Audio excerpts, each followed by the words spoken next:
Please don't do that. The consulates offices in India are their representative office. They are of no good help to you. They are here. If you write for Japan to Jetro, honestly speaking, Jetro is wanting to promote Japan business here.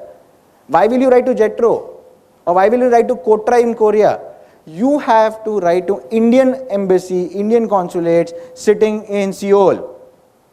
There is a commercial attaché sitting there whose job is only to assist you in commercial transactions. His job is to do that. So write them a precise letter, basic requirement, and tell them I want this requirement or addresses, contacts of so and so. Packaging guys, printing guys, importers of printing, people dealing in packaging equipments, or maybe you are already catering to pharma companies and you are expert on pharma packaging. So write and tell them, give me a list of all big pharma companies in your country. So they become, indirectly they become your probable clients. It is what you want information they'll be able to give you. One constraint with consulates I have noticed, which people have responded and said is, consulates which are primarily located or we have heavy loaded, like a consulate or a office in New York, they have a lot of other macro stuffs which is there. So you get response delayed. They do respond to you, but good amount of delay. Delayed can be a month, 2 months, 3 months. They'll respond to you. And the other is consulate with vernacular language, in the sense where language is a problem. What happens is the informations are available in local languages. So if you talk to a consulate office in Argentina, it will not be in English. So even if they have information, they need assistance to either get it translated and then give it to you. So in those scenarios, if you are okay or if you have source to get it translated, tell them, even if it is in local language, please forward it to us. Because if they are assumed or they are supposed to translate, so there is one translator in a consulate office who is loaded with everything to be translated, which makes a hell lot of job, and then your priority is the last because you are seeking a free information. Right? So this kind of an information is quite important when you're writing to consulates, but they do respond to you. They are immediate source of your information. You can write to consulates. Various chambers of commerce, associations. Like we have BMPA, there will be some printing association abroad. There will be some packaging association abroad. There will be some pharma association abroad. There will be some other association in that country. Write to them. Request them. They'll say, okay, we have a members directory which is costing so and so. Fair enough, buy that. If you are catering to one particular engineering sector or one particular industry, they have an association which has 100 members and a directory. You have your buyers. You have your official list of buyers with probably records right from an MD or a top level. Get it? Yes. All right. Yellow pages. You can search yellow pages online. A lot of yellow pages are available. Just wanted to add, you can add yellow pages dot the country destination. In the sense, if you write yellowpages.com, you get a generic yellow pages. If you write yellowpages.sg, you'll get Singapore centric, like you have co.in. So if you want to make a search which is slightly more specific, you can add an extension of the country. So if you are searching a address in France, you can write yellowpages.fr, and then you will be restricted to probably this contact details in France. Other directories, lot of other independent directory vendors are there. You can get data from there. And lastly is the exhibition, your exim publications, exim news, shipping times, any of these publications have lot of inquiries floating around. So these are your data collection point. And of course, you have to keep on updating them. The error lies in the correspondence when it deteriorates. As it is, it gives you a result of around 3 to 5% max. And it more so deteriorates because we do not update or get that data properly synchronized, updated. Personal visits. Simple, straightforward, action-oriented. I want to do business in South Africa, I want to do in Malawi, nothing doing, prepare my samples, pick up my bag, go. Go, sit down, see the buyers, meet them. Fair enough. It is required. When we do a training program which is startups, We say basic requirement for an exporter is what, you know? What is the basic requirement for an exporter?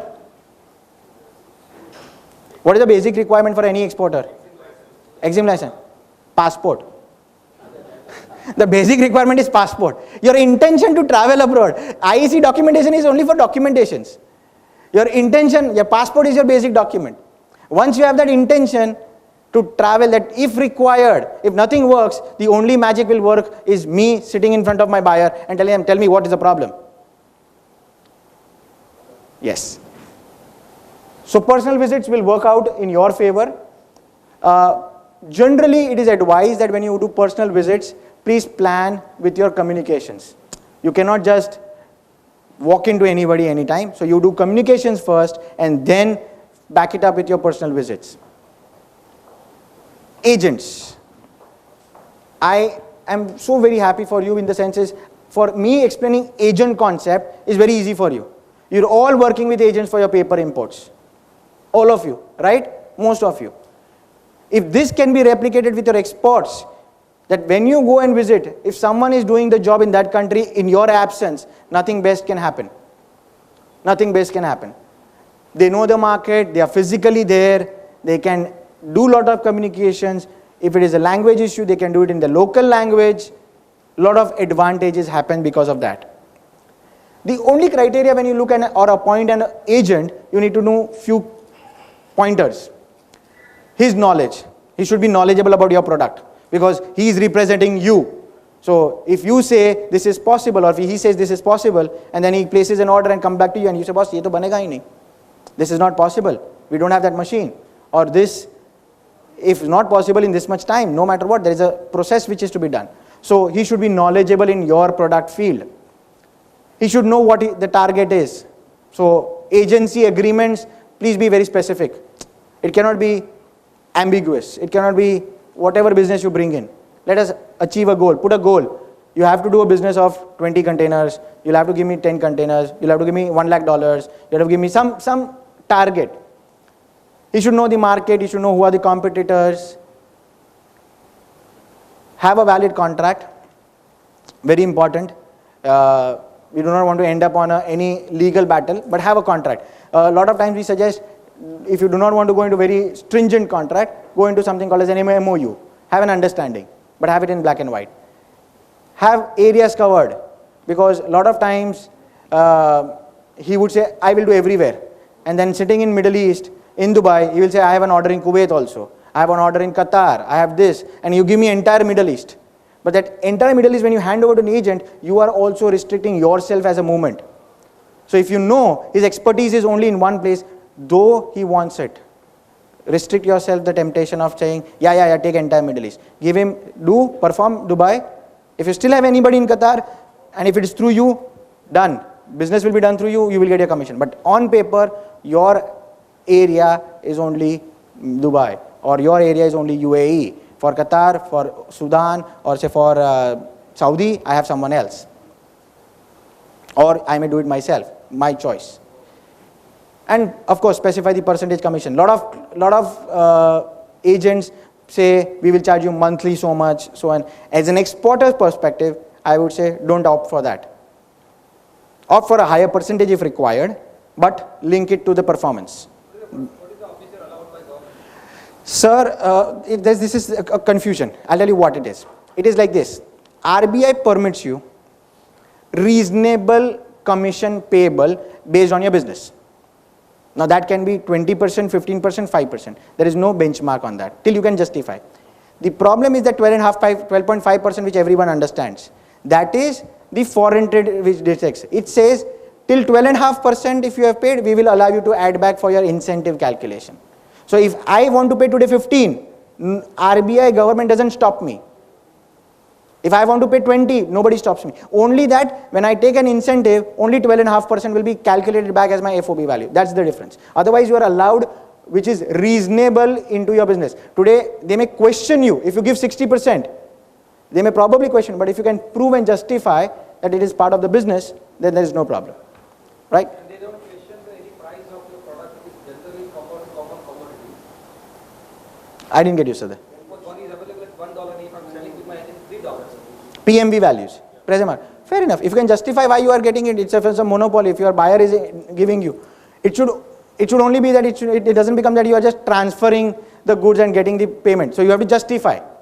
You have to justify why someone is paying you $5 for a $1 item which is openly available in the market. Exhibitions and trade shows. Many of you must have participated. Another very fabulous tool. I mean, a lot of times clients say, exhibition mein jao, order leke aao. It works well. It works well. The reason being, you are exporter and a seller. It's predefined. Nobody has to go and tell you, aap kyun aaye ho yahan pe? You have a stall, you are displaying the products, and the person who is coming in is wanting to buy. So that initial interaction, whether he is interested, whether he wants to, will he be interested in the packaging product, or is he interested in printing product, does he locally supply? No, he is interested because he is coming into the exhibition. He is interested because he is part of the trade show. So let's talk about business. He is aware that you are going to be selling it from somewhere out of this local country. It is not a local exhibition. It is an international trade fair. So he knows there are international people who are exhibiting or selling. So it's a very effective tool. Key elements which you should make sure that you are, when you participate in an exhibition. What kind of exhibition? There are two theories which goes. A lot of people exhibit and both are working well. One which is you participate in your printing fair. Most of you participate, right? Whether it is your Frankfurt book fair or a Drupa or any of your printing fairs, all in print China, Hong Kong stationery fair. This is one aspect. The other aspect is you participate in your industry fair. In the sense you are doing public sector work. So if there is some exhibition related to public sector, you are present there. You are doing school books and things. So back to school exhibition, if it's there, you are there. So next to you there is a plastic bottle guy. The exhibition, the stall opposite to you is selling school bags and you are selling school books or you are selling drawing books. Fair enough. Both theory works. It is you have to select which exhibition you want to participate. Some arrangements related to your exhibition must be done well in advance. You save a lot of money. It helps you a lot. MDA, MAI. MDA is a benefit given to you by the councils. Now that is increased from 15 crores to 30 crores. So all people whose export turnover is below 30 crores, member with CAPEXIL or FIO for at least 1 year, can get a benefit of this. I'll come to that MDA part once again. Slide details on that. These are few sites which will help you look for exhibitions around. ITPO or Messe Frankfurt, which is one of your prime organizers from Germany. CAPEXIL, FIO, Events Eye is one of a neutral website I found out which gives you a lot of exhibition and trade fair related information. These are a few exhibitions future which is going to line up for printing industry. Paper World, London Book Fair in 2015, Frankfurt Book Fair in October, All in Print China and Hong Kong Fair. These are few which I just pull out just to give an idea that this kind of fairs which are happening, many of you must be participating in all of these, right?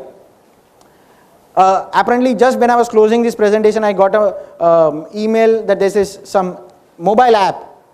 Now, you know, we're all in latest age, so I said, let me put it up. I have downloaded myself, I found it interesting. You all, 10 times is come event app, both for Android and Apple phones. It is across the world. Across the world. I've tested all these exhibitions on that app, all are listed. All are listed. So, wanted to double check, but they are listed. So 10 times you can just download it from your Play Store. Have a look at that app if it helps you some way. MDA we were talking about. This is the small list which I wanted to show you was this, that you have MDA benefit available. You can take 5 times in a year. There is a upper limit for each of the region, whether it is Latin America, then it is 2,50,000. For other countries, Africa, it is 2 lakhs. For ASEAN, it is 2 lakhs. So you have an upper limit which is ceiling. However, you pay the upper limit or you get the upper limit or one person's airfare and stall charges. That is the MDA benefit which you get from the councils. Conditions with that asterisk signs are there. Fulfilling all those conditions is important. Give you an example is you have to participate through that council. You cannot directly go and participate. There are only listed exhibitions which are part of MDA. So all what you get circular from CAPEXIL, you know, they will say MDA available. Only those exhibitions. Because if I am doing 100 exhibitions or I am doing 50 exhibitions as a council, all may not be covered under MDA. And CAPEXIL more so because it's a bigger, wider panel council. You know, it has paper and it has a lot of other items. So it has a wider panel. So it may be for paper industry, out of probably 15 exhibitions they take, only 5 may have MDA, right? But you can also go into with FIO or some other council, or you can go with ITPO. FIO, ITPO, CAPEXIL, though you are a member with CAPEXIL, can still give you the benefit of MDA, provided you do not exhaust your limit of 5, right? You can do that. Inward delegations. Ghar baithe, you get buyers coming in. Lot of delegations are being handled. One which I know immediately which is coming is I for Africa, organized by Indo-Arab Chamber. They are bringing around some 200 buyers from Africa, which is happening on 10th October. Okay, they have changed the date.